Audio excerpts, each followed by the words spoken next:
My father built his empire with a surveyor's level and a stubborn refusal to die poor, and his widow started dismantling it before the flowers on his casket had even wilted. My name is Thomas Livingston. I'm 35 years old.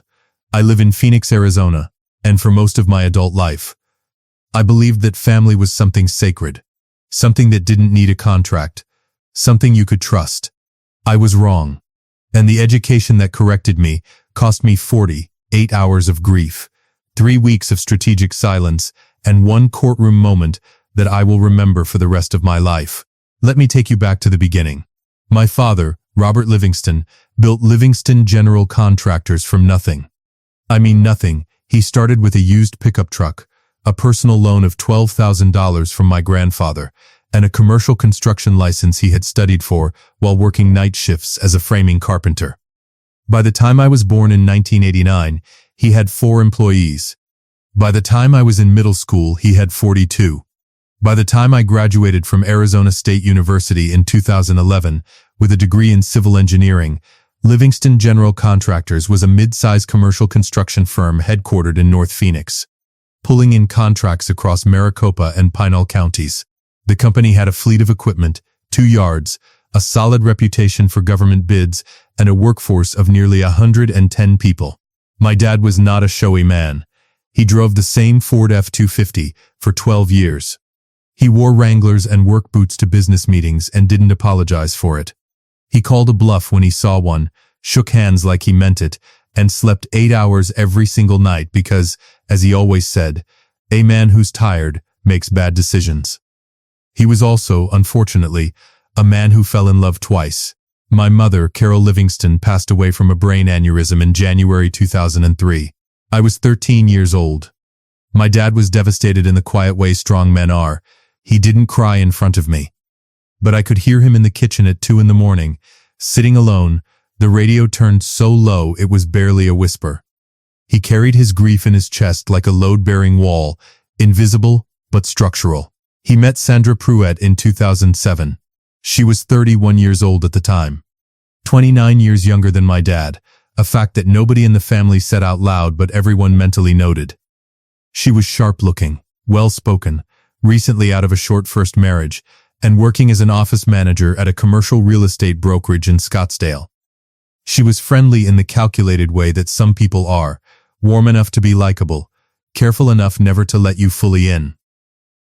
My dad was 60 years old that year, recently retired from the field, and lonely in the way that men his generation never quite know how to name.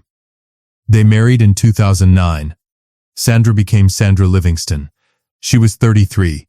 My father was 62. I was 20 years old and already enrolled at a SU, watching the whole thing from a careful, polite distance. I tried to like her. I genuinely did. She was never openly cruel to me. She was something harder to name. She was cordially indifferent. She treated me the way a hotel concierge treats a long-term guest, professionally, predictably, and with zero actual interest in who I was. Every conversation had an invisible boundary. Every holiday had a slight tension underneath the pleasantries. Every time I came home for a weekend, Sandra would find a reason to be somewhere else for the first few hours, then arrive back just in time to make it look like she'd been there the whole time. My dad never saw it, or maybe he did, and he just loved her too much to say so. I've spent a long time trying to figure out which one it was. What I know for certain is that by 2019, when I had been working as a project manager at Livingston General for 6 years, and my father had started taking half-days on Fridays, Sandra had quietly and systematically made herself indispensable to the business. Not in any engineering or project capacity, she had no background in construction, but she had positioned herself as the company's office director, managing payroll administration, vendor relationships, and accounts receivable. She had a salary, she had a company card, she had a desk in the office 3 days a week, and my dad bragged to his friends that she had really stepped up. I noticed things, small things, a vendor invoice that seemed inflated, a payroll line item with a name I didn't recognize, mileage reimbursements for routes that didn't match any job sites. I mentioned it once to my father in October 2021, carefully, professionally, framing it as a financial audit question, and not as an accusation against his wife. He looked at me across his kitchen table with tired eyes and said, "Thomas, I'm 64 years old. I'm not going to spend whatever time I've got left auditing my own marriage." I dropped it. I shouldn't have. My father was diagnosed with a progressive cardiac condition in early 2022. Arrhythmia compounded by arterial blockage that his cardiologist at Banner University Medical Center described as a ticking clock that couldn't be wound back. He had surgery. He recovered. He slowed down even more. He talked about retirement constantly, and did it never. He passed away on a Tuesday morning in March 2024. He was 67 years old. He died at home, in bed, with Sandra beside him. I got the phone call at 6:47 a.m. and I drove from my house in Tempe to the family home in North Phoenix in under 20 minutes, which tells you something about how fast I was driving. He looked peaceful. That part is true. Whatever you believe about where people go, my father looked like a man who had finally put down a very heavy thing and was resting. I stood in his bedroom for a long time.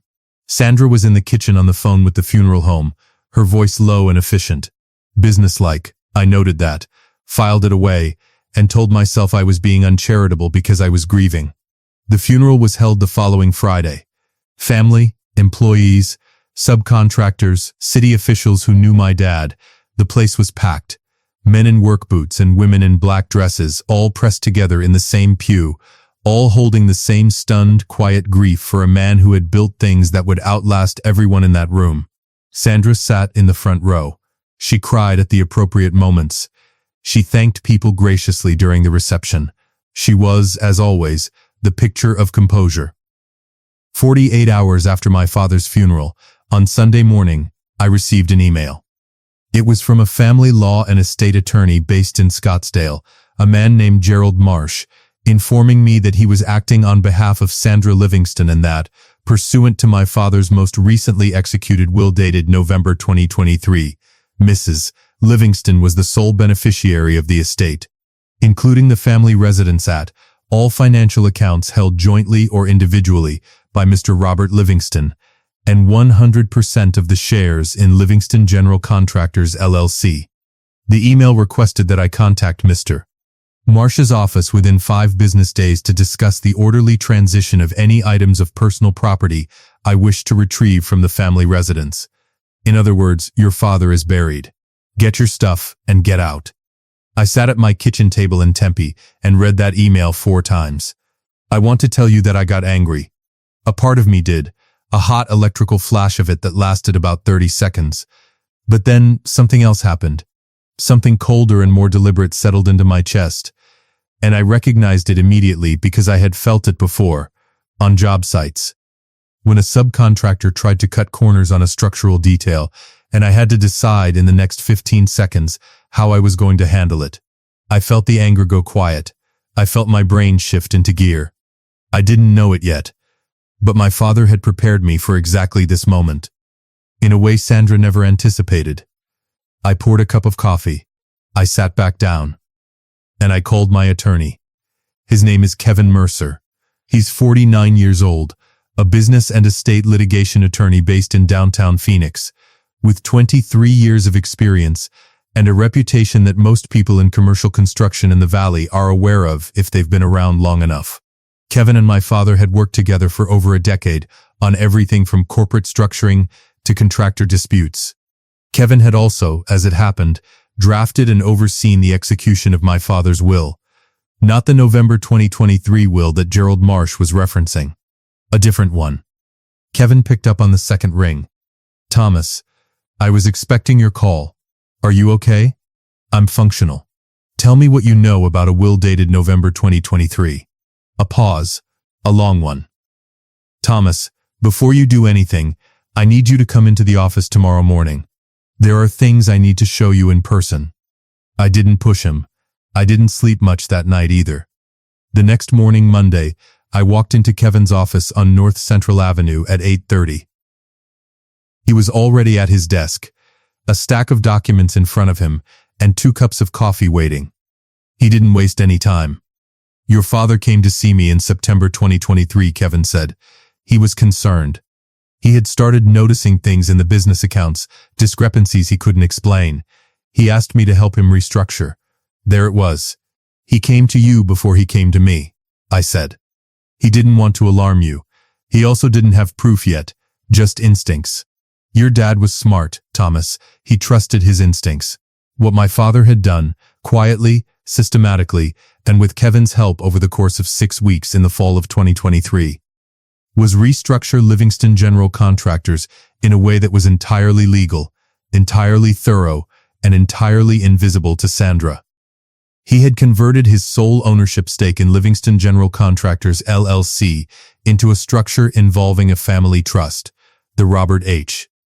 Livingston Family Trust, and a separate holding entity. The trust had a designated trustee and a designated beneficiary for operational control of the business assets. The trustee was Kevin Mercer. The beneficiary for business succession and operational control was Thomas Allen Livingston. Me. The November 2023 will that Sandra's attorney was waving around?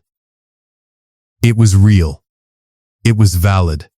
It had been executed by my father, and it left Sandra the family residence, the personal financial accounts which were substantial, and 100% of something called Livingston General Contractors LLC, which, as of the trust restructuring completed in October 2023, held no assets, no equipment, no contracts, no employees, no receivables, no real property. The LLC was a clean, empty shell. Everything of actual value, the equipment fleet, the 2 yards, the active contracts, the company's operational accounts, the goodwill, the licenses, the workforce, had been legally transferred into the holding entity controlled by the trust 2 months before my father wrote that will. Sandra's attorney had sent me an email informing me I had 5 business days to collect my personal belongings. He was about to discover that his client had inherited the name of a company and a debt-free, zero-asset corporate shell worth approximately nothing. I didn't know yet exactly when Sandra would figure it out, but I knew it was going to be a very specific moment, and I intended to be there for it. Kevin looked at me across his desk. She's going to fight this. Gerald Marsh is competent, and he will argue that the restructuring was fraudulent, that your father intentionally divested assets from the estate to defeat Sandra's spousal inheritance rights. Can he win? Not easily. The restructuring is clean. Your father had documented business reasons, the discrepancies he found in the accounts. We have an audit trail, and Arizona law gives a surviving spouse an elective share of the augmented estate, but the timing and the documentation are going to make that argument very difficult for them. Kevin leaned forward. But here's what I'm recommending, Thomas. Don't fight it in a way that looks like a fight. Do the opposite. I looked at him. Say more. He smiled, a dry, careful litigation veteran smile. Agree to everything. Give Sandra exactly what the November will says. The house, the personal accounts, the LLC. I sat with that for a moment. And then what? And then let Gerald Marsh open the LLC's books. I flew back home that evening. I sat on my back patio with a beer and watched the sun go down behind the South Mountain Range, painting the sky in shades of orange and copper. Phoenix is brutal in the summer, but the sunsets are honest. They don't soften anything, they just burn beautifully.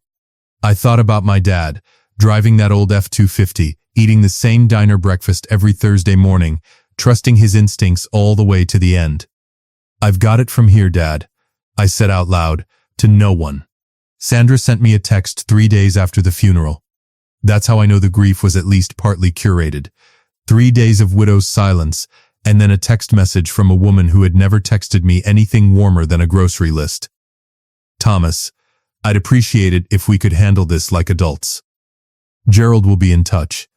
Handle this like adults. I read it twice, then set my phone face down on the counter and started making breakfast. Scrambled eggs, wheat toast, black coffee. Exactly what my father used to make every Saturday morning at the house in North Phoenix.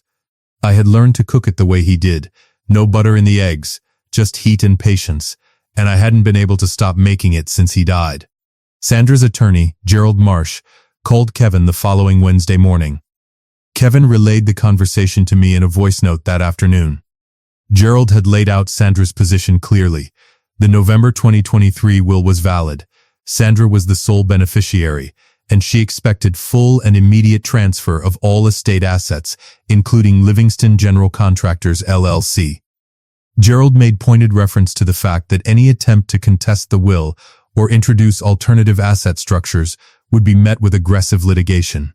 He used the phrase scorched earth at least twice, Kevin said, which was interesting coming from a man who was about to walk into a fire. Kevin's response, delivered with the measured calm of a man who has won things in rooms most people will never enter, was simple. Thomas Livingston did not intend to contest the will.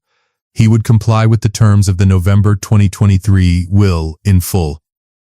All LLC interests would be transferred to Sandra Livingston as specified. Kevin would prepare the paperwork. There was a pause on Gerald's end of that call. That's reasonable, Gerald had said, clearly expecting a fight and now slightly wrong-footed by the absence of one. Thomas is a reasonable person, Kevin had replied. He just wants his father's wishes respected. I want to pause here and tell you something about how grief and clarity can coexist in the same body at the same time. Because most people think they're opposites. They're not. I was genuinely deeply sad about losing my father. I missed him in a way I hadn't been prepared for. The silence where a phone call used to be. The automatic reflex of wanting to call him when something happened at work. Grief is not convenient. It doesn't wait for business hours. But grief also has a way of clarifying what matters. And what mattered, standing in the cold, clear light of March 2024 in Phoenix, was that my father had prepared something. He had anticipated this. He had done the work. The least I could do was honor it by doing mine. During the weeks between the funeral and the hearing, I kept going into the office. Livingston General's operations manager, a 43-year-old man named Doug Carver, who had been with the company for 11 years, knew about the restructuring. He'd been briefed by my father and by Kevin. Doug ran the daily operations with the steady, unsentimental competence of a man who understood that projects don't pause for personal drama. The workforce knew something was happening. A business transition after the owner's death is impossible to hide, but nobody panicked. Because the paychecks kept clearing and the job sites kept running. That was by design. The holding entity structure meant operations were fully insulated from the estate proceedings. Sandra, as far as I knew, had no idea any of this was in motion. I did have one direct interaction with her during this period, a Wednesday afternoon in late March, when she called me on the phone. I was in my truck, parked outside a job site in Mesa, eating a sandwich and reviewing plans. Thomas. Her voice was measured. Friendly, even, the hotel concierge voice, turned up a few degrees. Sandra. I just want you to know I don't want this to be adversarial. Your father loved you. I know that. I'd like us to be able to move forward with some level of mutual respect. Mutual respect. The woman who had emailed me 48 hours after the funeral through an attorney. I think that's a reasonable goal, I said, matching her tone exactly. Gerald tells me your lawyer has agreed to the transfer. I appreciate that, Thomas, truly. My father's wishes were clear. I'm not going to stand in the way of that. A pause. Something shifted in the silence. I could almost feel her recalibrating, reassessing whether I was naive or resigned. I think we can still have a relationship, she said finally. As family. Of course, I said. I finished my sandwich after she hung up. The sun was hammering the asphalt outside the job site, and the air smelled like concrete and machine exhaust. The smell of my whole childhood, the smell of my father's hands. I thought about what she had said. As family, I didn't know yet that in 4 days, she would never use that word with me again. The hearing was set for a Thursday morning in early April 2024. Maricopa County Superior Court, downtown Phoenix. Kevin had filed the paperwork for the voluntary transfer of LLC interests, clean, uncontested. Exactly what Sandra's attorney had demanded. No fight, no opposition, just execution of the will as written. I wore a gray blazer and dark jeans, the kind of thing my dad would have called dressed enough. I drove downtown, parked in the garage on Washington Street, and walked the 2 blocks to the courthouse with the sun already warm on the back of my neck at 8:15 in the morning. Kevin was waiting in the hallway outside the hearing room. Beside him was his associate, a woman named Paula Webb, who managed complex trust documentation and who had been, Kevin said, the architect of the holding entity structure. She was quiet, thorough, and had the expression of someone who had already run every scenario and was not concerned. Sandra arrived with Gerald Marsh at 8:40. She was dressed sharply, black blazer, pearl earrings, the full presentation of a woman who expected to be confirmed in possession of something significant. Gerald was a tall man in his late 50s, silver-haired and competent-looking in the way that expensive attorneys are trained to appear. He greeted Kevin with a professional nod and set his briefcase on the table. We all sat down. The proceeding was administrative in nature. No jury, no dramatic courtroom. Just a judge, a court officer, and the transfer of an estate. The judge reviewed the filings. She confirmed the November 2023 will's validity. She confirmed that Thomas Allen Livingston had consented to the transfer of all LLC interests to Sandra Livingston without contest. She asked Kevin directly whether his client had any objections. Kevin said, "None, Your Honor. Mr. Livingston is in full agreement with the transfer as documented." Sandra sat back slightly in her chair. I watched Gerald's posture relax, the set of his shoulders dropping maybe a half inch, the tell of a litigator who came prepared for a war and is quietly relieved there won't be one. The judge approved the transfer. She signed the order.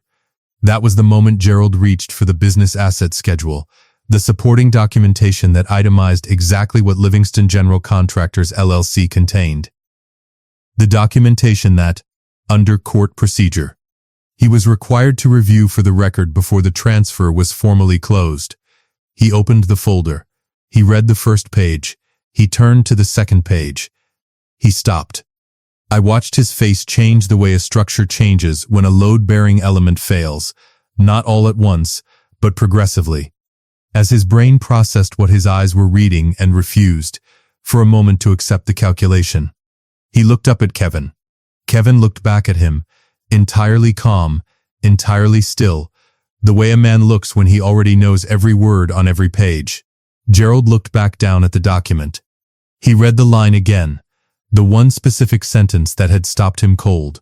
The sentence that described the current asset value of Livingston General Contractors LLC as of the date of transfer, following the October 2023 restructuring into the Robert H. Livingston Family Trust. Net asset value, $00. The silence in that hearing room lasted about 4 seconds. In a courtroom, 4 seconds is a very long time.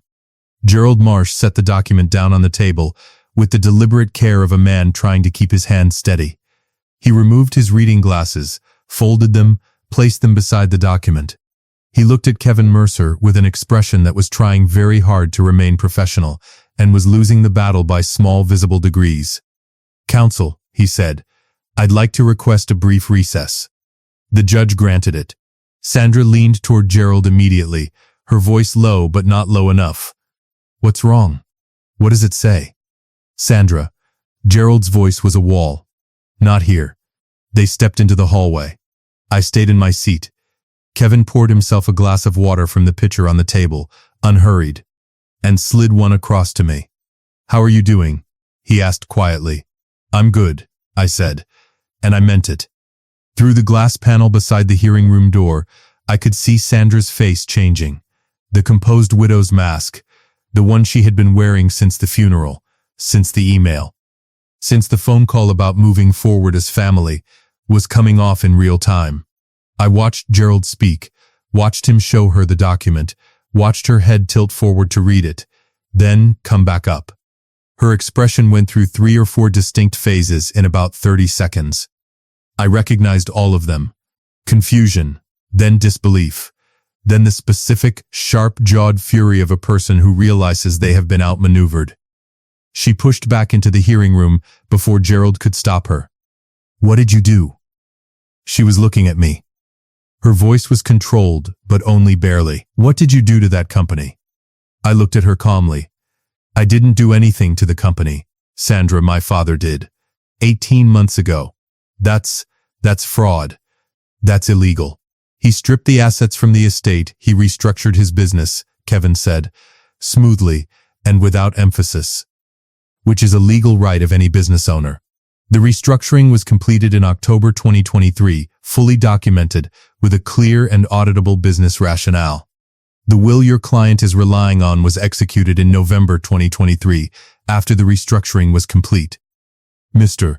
Livingston was entirely within his legal rights. He did this to cut me out. He did this to protect his business, Kevin said. Whether you view those as the same thing is a matter of perspective. Gerald had come back in and had his hand lightly on Sandra's arm.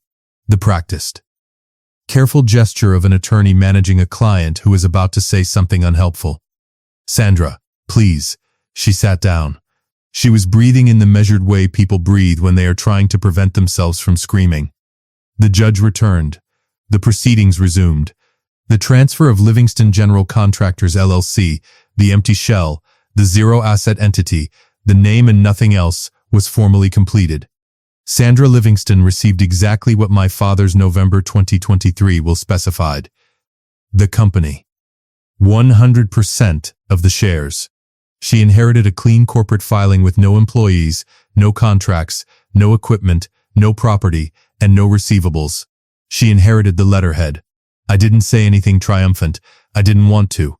This was never about victory. It was about completion. My father had set the table. I just had to show up and not knock anything over. After the hearing, in the parking garage on Washington Street, Kevin walked with me to my truck. The April sun was already aggressive, bouncing white off the concrete walls. She'll instruct Gerald to challenge the restructuring, Kevin said. He'll file within 30 days. Can he?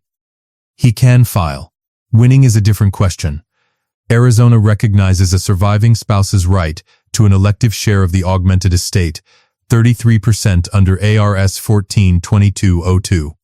But the augmented estate calculation under Arizona law has to account for the fair market value of assets transferred within 2 years, and the documented business rationale we have on the restructuring is going to make the fraudulent transfer argument very hard to sustain.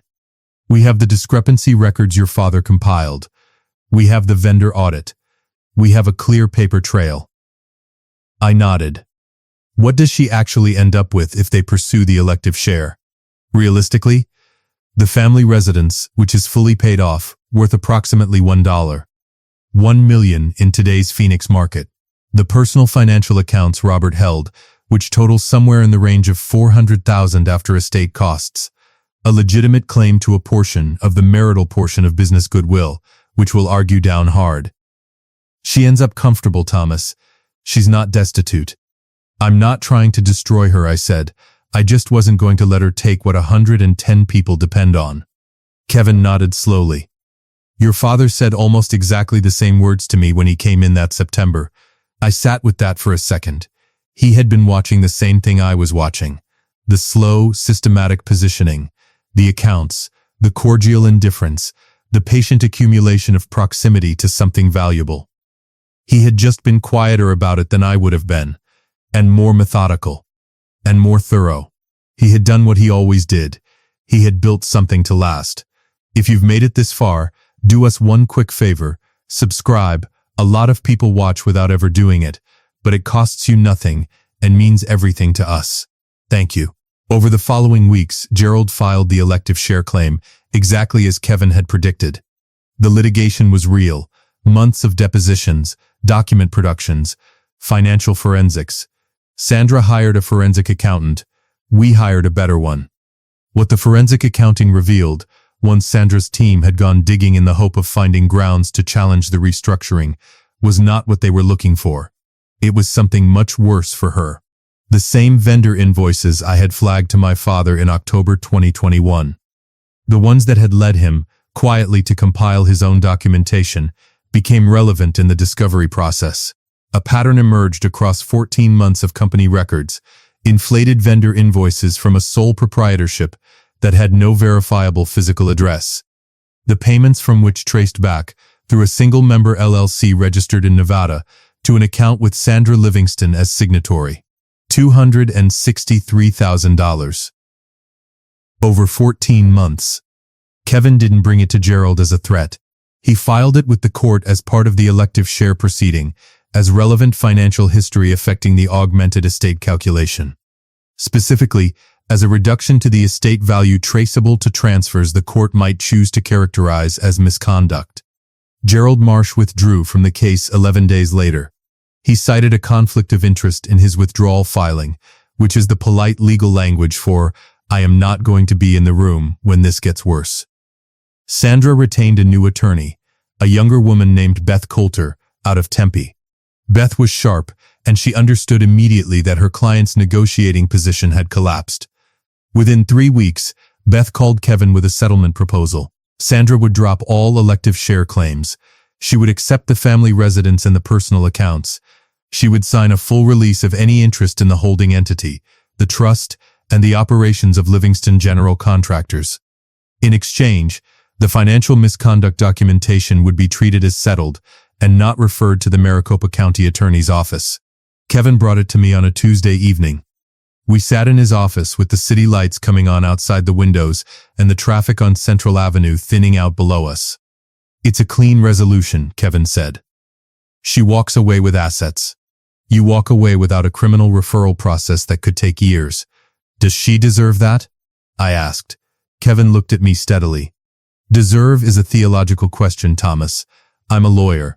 What I can tell you is that this settlement protects the company, protects the employees, and closes this chapter cleanly. Your father didn't structure this to punish Sandra. He structured it to protect the business. He was right. And I knew it." I signed the settlement agreement on a Wednesday morning in May 2024, 14 weeks after my father's funeral. 11 weeks after a lawyer had sat in a Maricopa County courtroom and read a single line that changed every assumption he had walked in with. I drove out to the North Phoenix job site after I signed, a commercial warehouse project in the Deer Valley area that Doug Carver had been managing through all of it, the concrete already poured and the steel going up on schedule, because that is what this company does. I parked the truck and walked the perimeter. The steel workers were running beams 40 feet up. The sun was doing that particular Phoenix thing where it turns the whole horizon into hammered copper in the late afternoon. I called Doug on the radio. "How's the pour looking?" "Clean," Doug said. "North elevation is exactly where we want it." "Good," I said. "Keep it rolling." I stood there for a while, listening to the machinery and the metal and the ordinary, irreplaceable sound of something being built. My father had stood on 100 job sites exactly like this one. Different cities, different decades, the same sound, the sound of something that lasts. I didn't need the moment to be cinematic. It was already everything. The last thing I want to say about all of this is something that took me months to understand, and I want to say it clearly, because this channel is a